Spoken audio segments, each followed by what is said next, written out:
피시디아 안디옥에서 행한 바울 설교의 마지막 부분입니다.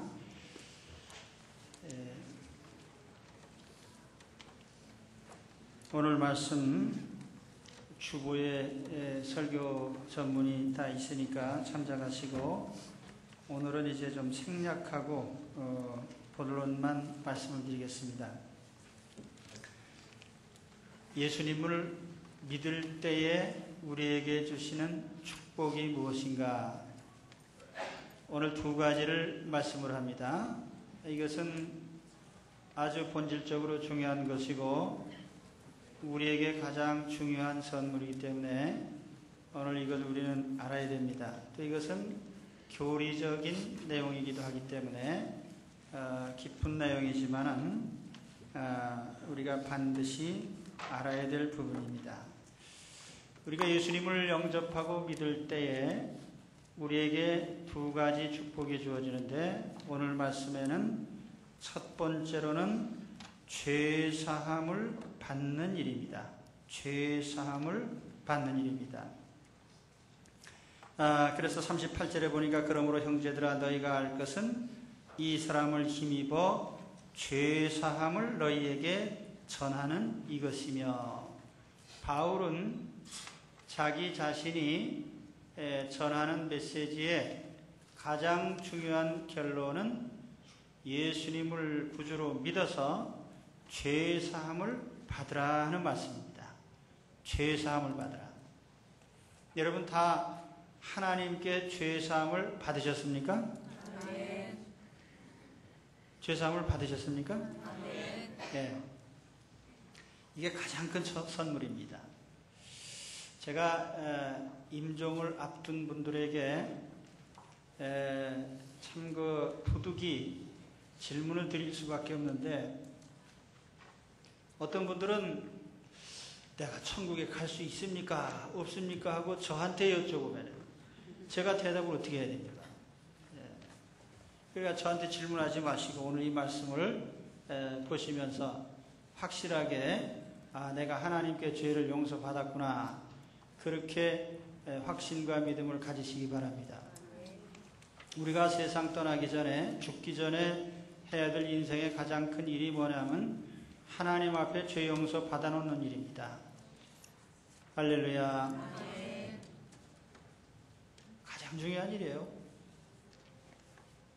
우리가 반드시 하나님의 심판대 앞에 서야 되는데, 그때 우리는 세상에서 내가 영의정 하다 왔습니다, 무슨 임금을 하다 왔습니다, 내가 떼돈을 벌었습니다, 유명해졌습니다, 다 소용없어요. 하나님 앞에 죄의 문제를 해결하고 왔는지, 이게 제일 큰 문제예요. 우리는 반드시 이 땅을 떠날 겁니다. 이 땅은 나그네 삶이고 반드시 우리 인생을 마감할 날이 오는데, 그때 하나님 앞에 설 준비를 하셔야 됩니다. 죄라는 것은 우리 인생에 있어서는 가장 큰 불행의 원인입니다. 그래서 죄의 문제를 반드시 해결해야 됩니다. 죄란 무엇이냐? 죄란 하나님께 대한 반역입니다. 어떤 분들은 그래요. 창세기에 선악과를 먹지 말아라, 하나님이 이렇게 명령하시고 아담에게 먹는 날에는 정령 죽으리라, 그렇게 말씀을 하시는데, 이 부분을 어떤 사람들은 왜 하나님께서 하필이면 그런 올무같이 그런 규정을 하나 두셔서 따먹게 하셨느냐, 이렇게 따지는데, 그런 사람들에게 제가 질문 드리고 싶은 것은, 에덴 동산에 하나님이 주신 규칙은 딱 한 가지입니다. 선악과를 따먹지 말아라. 요즘 헌법 조문이 몇 개나 됩니까?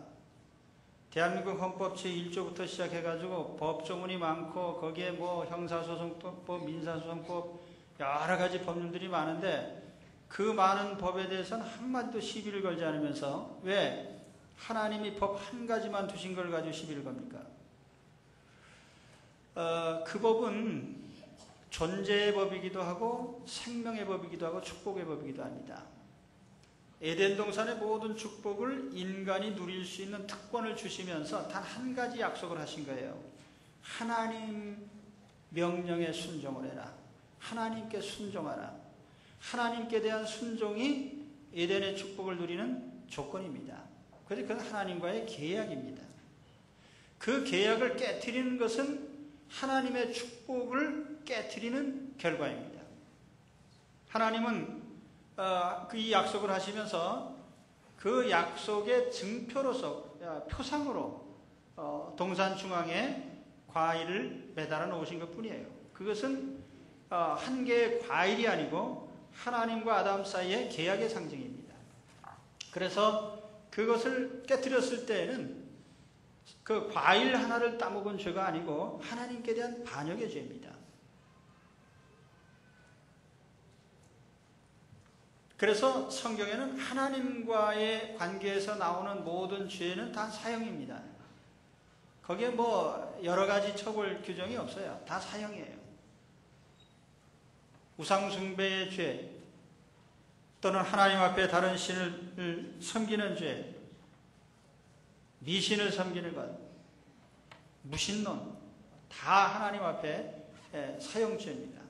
그리고 그 사형이라는 것은 다른 의미가 아니고 하나님과의 관계 단절을 말하는 겁니다. 관계가 끊어지는 거예요. 그래서 성경에 보면은 뭐 여러 가지 파생적인 죄들이 있습니다.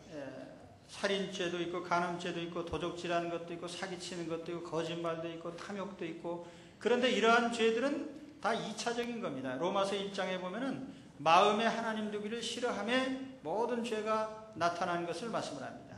그러니까 근본적인 죄의 뿌리는 무신론이고 하나님을 부정하는 것이고 하나님을 인정하지 않는 데서부터 온 거예요. 그렇기 때문에 에덴 동산의 규칙은 하나님을 섬기는 신앙의 법칙을 말한 것입니다. 그래서 그걸 깨뜨릴 때는 하나님과의 관계가 끊어지는 거예요. 육체적으로 죽는 것도 결과적으로 보면은 하나님과의 관계가 끊어진 결과로 온 형벌입니다.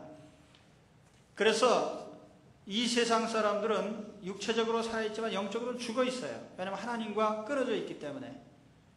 사람들이 지옥에 대해서 얘기를 합니다만 지옥이라는 것은 뭐 도깨비 방맹이가 있고 뿔 달린 도깨비가 있는 곳이 아니고, 지옥이라는 것은 하나님과의 관계가 끊어진 곳이 지옥입니다. 하나님과의 관계가 끊어졌기 때문에 하나님의 긍휼과 자비를 입지 못하고 하나님의 축복을 입지 못하고, 그래서 하나님과의 단절 가운데 두려움과 공포와 심판의 두려움, 죽음의 두려움, 진노의 두려움, 그 가운데서 그 영혼이 두려워하고 떨고 고독하고 외롭고 고통스러운 삶을 보내는 것이, 그것이 지옥입니다. 그래서 지금도 세상에서 지옥을 특별히 설명할 필요는 없어요. 이 세상이 지옥이니까. 이 세상에 수많은 사람들이 참으로 그럴듯하게 살아가는 것 같지만은 하나님 없는 삶을 사는 그 자체가 지옥의 삶인 것입니다. 단지 이 땅에서는 이 지옥이 잠깐 그 지옥에서 탈출할 기회가 우리에게 주어져 있는 것뿐이고, 영원한 지옥에서는 그 기회가 영원히 상실되는 것뿐입니다. 그래서 오늘 우리가 이 땅에 사는 동안에 우리는 하나님의 진노와 심판 앞에 놓여 있는 이 지옥의 형벌 가운데 우리가 하나님께로 나와서 하나님과의 관계를 회복하는 것이 우리의 가장 큰 숙제이고 인간의 과제입니다. 그래서 오늘 하나님이 우리에게 주신 축복은 바로 그것입니다. 예수님을 통해서 우리의 죄를 사해 주시겠다, 용서해 주시겠다. 그래서 예수님을 믿고 영접하는 사람마다 그 마음의 모든 죄를 용서해 주십니다. 오늘 우리는 우리 주 예수님 때문에 용서받은 사람들입니다. 가장 큰 축복을 받았어요. 그리고 이 죄를 용서받는 것 외에는요, 죄의 문제에 대한 해결책이 없습니다. 왜 하나님께서 하나님의 아들 죄 없는 예수님을 세상에 보내셔서 십자가에서 죽게 하셨는가? 우리를 용서하시기 위한 것입니다. 마태복음 18장에 1만 달란트 빚진 자의 비유가 나옵니다. 저는 그 비유를 볼 때마다 몇 가지 의문들이 있는데, 그 가운데 하나가 뭐냐면, 아니 평범한 사람이 어떻게 그렇게 엄청난 빚을 졌을까? 1만 달란트라는 빚, 요즘으로 말하면 뭐 1,000억 원쯤 되는 이런 빚입니다. 예? 우리가 갚을 수 없는 엄청난 빚인데 어떻게 그런 채무가 생겼느냐? 요즘 세계 금융위기가 오니까 나라마다 난리가 났습니다. 나라는 나라대로 국가의 부채 때문에, 정부의 부채, 나라의 부채, 그리고 기업은 기업의 채무 때문에 어떻게 이 채무에서 탈출할 것이냐. 지구상에 지금 미국을 비롯해서 어느 나라도요, 자기 국가가 가지고 있는 채무를 이행할 능력이 없습니다. 엄청난 빚을 만들어낸 거예요. 그런데 사실 오늘 우리가 지은 각 사람의 죄도 하나님 앞에서 갚을 수 없는 채무와 같습니다.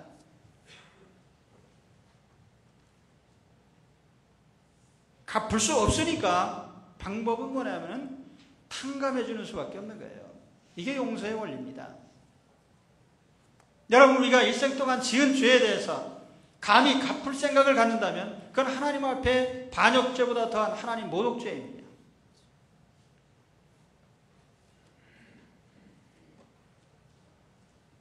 마태복음 18장 26절에 보시면은 주보의 그 선구가 기록되어 있는데, 채권자가 빚을 갚으라고 하니까 채무자가 뭐라고 대답을 하냐면은 그 종이 엎드려 절하며 가로되 내게 참으십시오. 다 갚겠습니다. 요즘에도 빚진 사람들이 항상 하는 말이 그거예요. 갚으라 그러면은 기다리면 갚겠습니다. 갚을 게 개뿔도 없으면서요. 그래도 갚겠다는 거예요. 그러니까 이건 차라리 갚을 능력 없으니까 용서해 주십시오 하고 비는 것보다 훨씬 나쁜 놈이죠.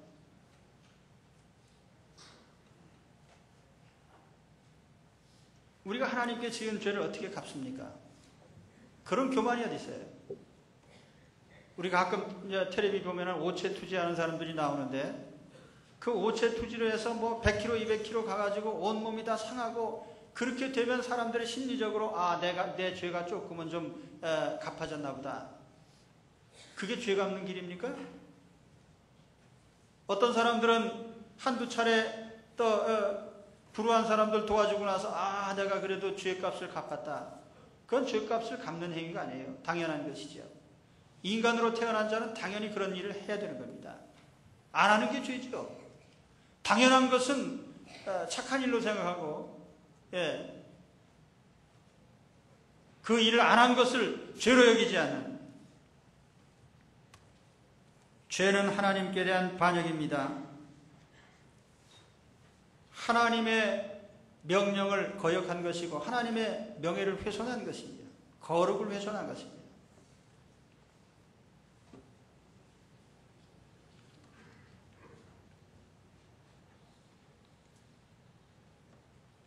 십자가는 가장 위대한 길입니다. 왜냐하면 그 길로만이 우리의 죄를 해결할 수 있고 죄를 용서해 줄 수 있는 길이 열리기 때문입니다. 수고하고 무거운 짐진 자들아 다 내게로 오라. 내가 너희를 쉬게 하리라. 할렐루야. 근데 많은 분들이 이 구절을 읽으면은 그래 내 인생의 짐 좀 벗어나야지. 자식의 짐도 벗고 돈 버는 짐도 벗고 사업의 짐도 벗고 또 걱정거리도 벗고. 여기 짐은요 그런 의미의 짐이 아니에요. 본질적인 짐은 죄의 짐입니다. 하나님 앞에 내가 갚을 수 없는 부채, 죄의 짐을 진 것을 갚아주겠다는 거예요. 예수님께서. 죄의 짐을 갚지 않고 영원히 쉬는 사람은 없어요. 참 안식은 죄를 갚는 데서부터 오는 것입니다. 오늘 여러분 예수 그리스도를 믿을 때에 우리에게 주신 가장 큰 선물, 죄의 용서를 받으시기 바랍니다. 죄 사함을 받으시기 바랍니다. 이사야서 55장 1절에 너희 목마른 자들아 물러 나오라. 목마름 중에 가장 큰 목마름이 뭐예요? 우리에게 죄 때문에 내가 하나님 앞에 설 수 없다는 사실을 알고 내가 의에 줄이고 목마른, 그러니까 산상수훈에 보시면은 의에 줄이고 목마른 자는 복이 있다.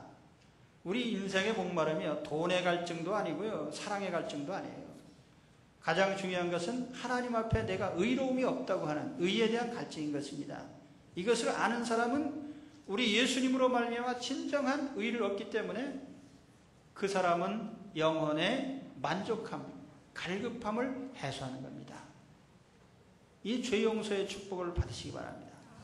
죄 문제를 해결한 사람은요 하나님과의 관계가 회복이 됐기 때문에 이 사람의 인생은 행복합니다. 하나님과의 관계가 정상인 사람은 항상 기쁩니다. 소망이 있습니다. 위로가 됩니다. 걱정이 없습니다. 그래서 하박국 3장 17절의 말씀에 보면 비록 무화과 나무가 무성치 못하며 포도나무에 열매가 없으며 감람나무에 소출이 없으며 밭에 식물이 없으며 우리의 양이 없으며 외양가에 소가 없을지라도, 이 말씀을 다 합쳐가지고 요즘 말을 하면 내게 돈 땡전 한 푼 없을지라도 나는 여호와 하나님으로 말미암아 기뻐하고 만족하리라. 왜요? 이제는 죄의 문제가 하나님과 나 사이의 관계를 거리낌없이 만들었기 때문에 나는 하나님을 전적으로 의지하고 하나님 도우심 속에서 온전한 축복을 받고 에덴 동산에서 누렸던 아담의 모든 축복을 내가 그 이상으로도 누릴 수 있기 때문에 하나님 한 분과의 관계가 정상인 것만큼 그 밖에는 하등의 염려가 없는 것입니다. 바로 이 축복을 받으시길 바랍니다. 죄 문제 해결해. 죄를 그냥 놔두고 뭐를 좀 해볼까? 죄 문제 해결이 급선무예요. 만일 우리 몸에 암세포가 하나 있는데 그거 놔두고 어떻게 해볼까? 그건 싹둑 잘라내고 없애버려야 돼요. 죄 문제를 해결하지 않고는 인생 문제는 해결되지 않습니다. 그래서 오늘 예수님을 믿고 우리가 얻은 가장 큰 축복은 뭐냐면 죄 용서받은 것을 깨달으시기 바랍니다. 이 선물을 받은 것 얼마나 큰 축복입니까? 오늘 하나님 앞에 이 축복을 확신하시고 아주 편안하게 돌아가시기 바랍니다. 또 한 가지 축복은 뭐냐면은 오늘 말씀 39절에 또 모세의 율법으로 너희가 의롭다 하심을 얻지 못하던 모든 일에도 이 사람을 힘입어 믿는 자마다 의롭다 하심을 얻는 이것이라. 의롭다고 인정을 받는다는 거예요. 단순히 우리의 모든 죄를 용서받는 데서 끝나지 않고 너는 하나님 앞에 의인이다, 너는 의롭다, 이렇게 인정을 받았다는 거예요. 자, 여러분, 예수 믿음으로 말미암아서 얻을 수 있는 축복에 대해서 성경에서 지금까지 무엇을 배웠든지 오늘 사도 바울은 두 가지 중요한 점을 얘기하는 거예요. 우리 모든 죄를 용서받은 것 한 가지가 가장 큰 축복이고, 또 다른 측면에서 보면 우리가 의인으로 인정받는 것이 가장 큰 축복이다. 예수님의 십자가 때문에 우리가 얻은 가장 큰 축복입니다. 바로 이것을 오늘 확신하시기 바랍니다.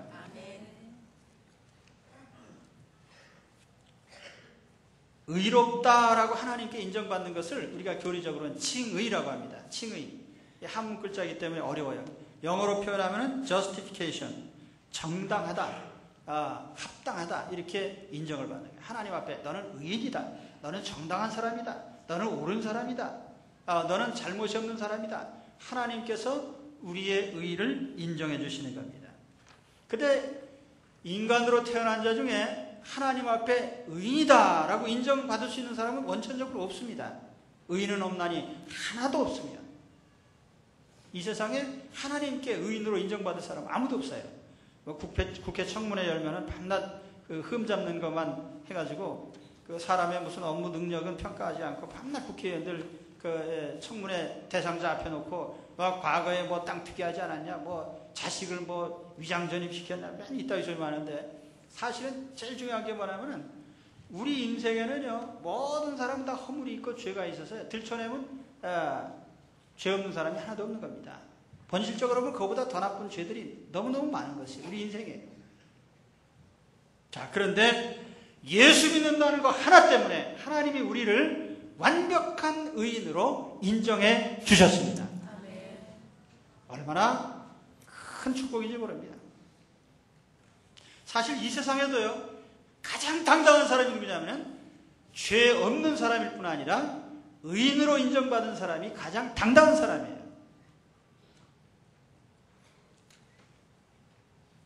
하나님이 의롭다고 인정할 때는요 두 가지 측면이 있습니다. 우리가 계명을 보면은 계명이 두 종류가 있어요. 하나는 하라는 것이 있고 하나는 하지 말라는 게 있습니다. 십계명에 보면은 10가지 중에 2가지는 하라는 것이고 8가지는 하지 말라는 겁니다. 이 하지 말라는 건 소극적인 계명이에요. 그래서 최소한 하지 않으면 그나마 죄가 없는 것으로 생각을 합니다. 야, 너는 옳다. 나쁜 짓 하지 않았으니까. 그러니까 제가 전도하다 보면 가끔 그런 분들 만납니다. 나는 한 번도 나쁜 짓 안 했습니다. 나쁜 짓 안 하는 게 뭐 자랑이에요, 이게? 나쁜 짓 안 해야 당연한 거지.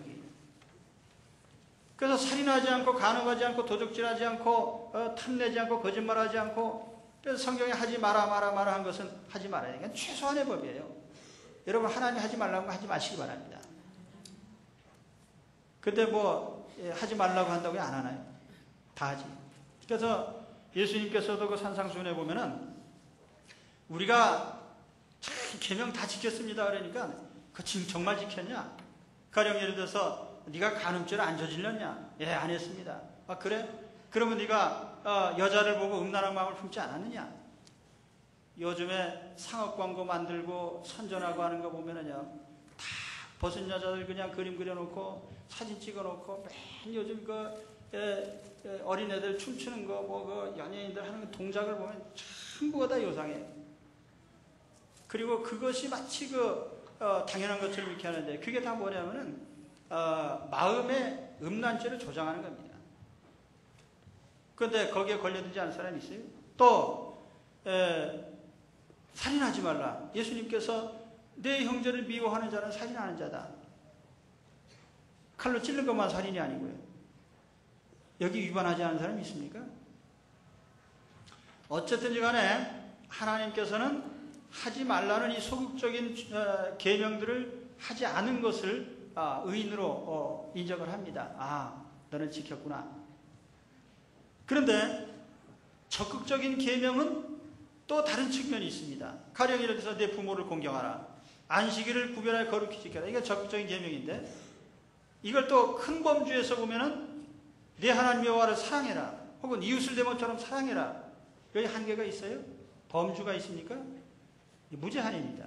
그래서 이러한 것을 하나님 앞에, 자, 너는 내 이웃을 내 몸처럼 사랑했느냐라고 물으면 내가 얼마든지 많은 분량으로 지켰어도 그래도 나는 하나님 앞에 나는 다 했습니다라고 말할 수 없는 것이 바로 이 긍정적인 계명입니다. 그러면 하나님 앞에 우리가 의롭다고 인정받는 거 얼마나 힘든 것인지 알 겁니다. 하나님 앞에 의인이요? 어림도 없는 얘기예요.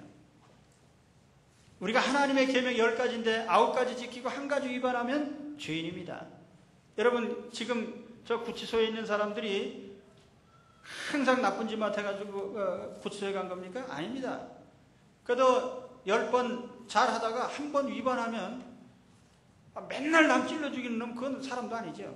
어쩌다 한 사람 찔르면 그거 가지고 감옥 가는 거예요. 그게 죄인이라는 것입니다. 그런데 하나님의 계명을 우리가 온전히 지켜요? 지킬 수 없는 거예요.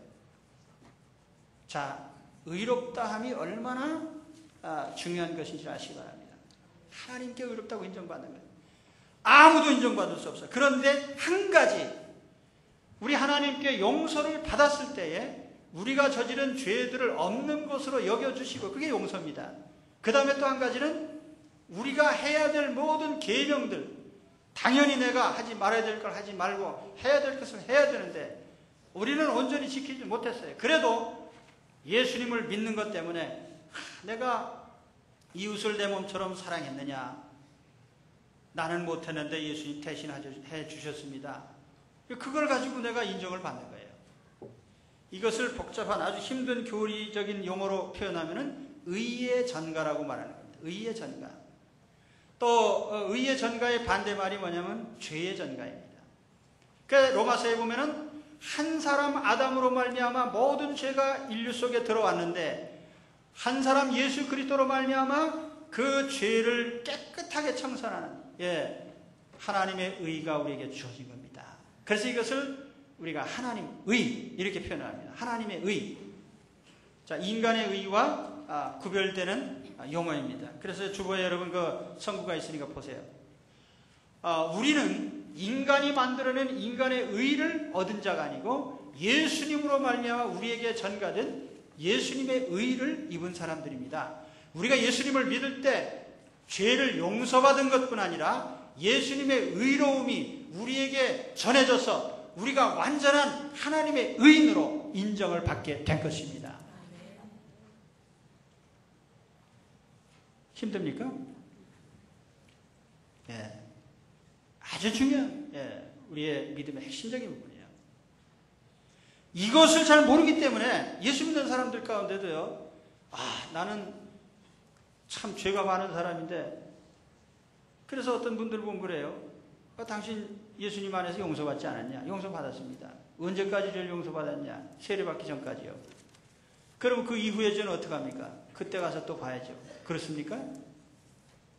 그렇게 생각하세요? 우리가 예수님으로 말미암아 용서를 받은 것은요, 과거의 죄와 현재의 죄나 미래의 죄나 우리의 모든 죄에 대해서 예수님께서 보증을 서신 겁니다. 그 용서인 걸 아셔야 돼요. 우리가 의인으로 인정받는 것도 내가 요만큼이나 율법을 지켰기 때문에, 오늘 여기 율법의 의라는 말이 나옵니다. 모세 율법으로 말미암는 의. 그것은 우리가 하나도 있을 수가 없어요. 그러나 예수님으로 말미암아 우리에게 전가된 의는 완벽하기 때문에 우리는 완전한 의인 취급을 받는 거예요. 여러분, 우리가 지금 당장 세상을 떠나도 우리는 하나님 품 안에 당당하게 하나님의 자녀로 인정을 받습니다. 왜냐하면 예수님이 내 죄를 말끔히 씻어주실 뿐 아니라 예수 그리스도 안에서 우리가 완전한 의인으로 인정을 해 주시기 때문입니다. 그래서 오래전 교리에 보면은, 그건 어떤 교파에서 보면은 그렇게 주장하는 데도 있습니다. 예수 믿는 것 반, 자기의 의로움 반이에요. 그래서 우리가 예수님을 믿어도 확실히 구원에 확신이 없고, 절반은 내가 착한 일을 또 해야 되는 거예요. 그 보상을 하라는 거죠. 그렇게 되면 구원받을 수 있을까요? 한 사람도 없습니다. 인간은 원천적으로 의를 행한 능력이 없어요. 이 칼빈은 이것을 전적 무능이라고 했는데, 물론 우리가 약간의 도덕성이 있긴 합니다만 그것이 하나님 앞에 인정받을 정도는 아니에요. 하나님 앞에 우리가 의로워지는 것은 오직 예수 믿는 것 때문입니다. 그래서 예수 믿는 것이 우리에게 모든 용서의 길이고, 예수님을 통해서 우리에게 주어진 의가 완벽한 의가 되는 것입니다. 자, 이 부분에 대해서는 창세기에 이미 예언이 되어 있어요. 아담이 타락했을 때 그는 하나님 앞에 부끄러워서 자기의 수치를 가리기 위해서 무화과 잎으로 엮어 옷을 만들어 입었습니다. 이것을 갈라디아서에 보면은 그게 바로 인간의 의죠. 내가 선행을 하고 착한 일을 해서 좀 부끄러운 걸 가리볼까. 그런데 하나님 앞에 설 때에는 다 말라비틀어져서 금방 몸이 드러나고 부끄러움이 드러납니다. 그 하나님이 입혀주신 옷이 뭐예요? 가죽옷을 만들어서 입혀주셨다. 이 가죽옷이라는 것은 갈라디아서에 보면 예수 그리스도로 옷 입었느니라. 의의 옷이고 하나님이 입혀주신 의의 옷입니다. 오늘 우리가 예수님을 믿을 때에 바로 이와 같은 예수님의 의의 옷을 입어서 하나님 앞에 의인으로 드러나도록 만들어 주신 겁니다. 오늘 예수 믿기 때문에 두 가지 축복을 받았습니다. 하나는 모든 죄를 용서받았다. 또 한 가지는 우리가 하나님 앞에 완벽한 의인으로 인정을 받게 됐다. 이 축복을 받은 것을 기억하시기 바랍니다. 그래서 오늘 말씀의 그 마지막 부분에 보면은 경고를 바울이 경고를 하죠. 피시디 안디옥에 있는 유대인들에게, 자, 내가 이 말을 다 했는데 이제 이대로 믿지 않으면 너희들은 쫄딱 망할 줄 알아라. 그렇게 말씀했습니다. 너희들은 멸망하고 망하라 그랬거든요. 그렇죠? 41절에 보세요. 보라, 멸시하는 사람들아, 너희는 놀라고 멸망하라. 예수 믿지 않는 것이 멸망의 원인입니다. 그렇기 때문에 오늘 우리에게 이와 같은 하나님의 마지막 권고를 받아서 예수 그리스도 안에서 이와 같은 속죄함과 또 의로움을 입으시기를 축원합니다. 오늘 우리가 성찬식을 하는데, 성찬은 이것은 이미 예수님을 영접한 사람들에게 주시는 기념의식입니다. 우리가 예수님을 통해서 얼마나 깨끗해지고 얼마나 의로워졌는가를 성찬을 통하여서 다시 한번 마음에 확인하시기를 축원합니다. 기도하겠습니다.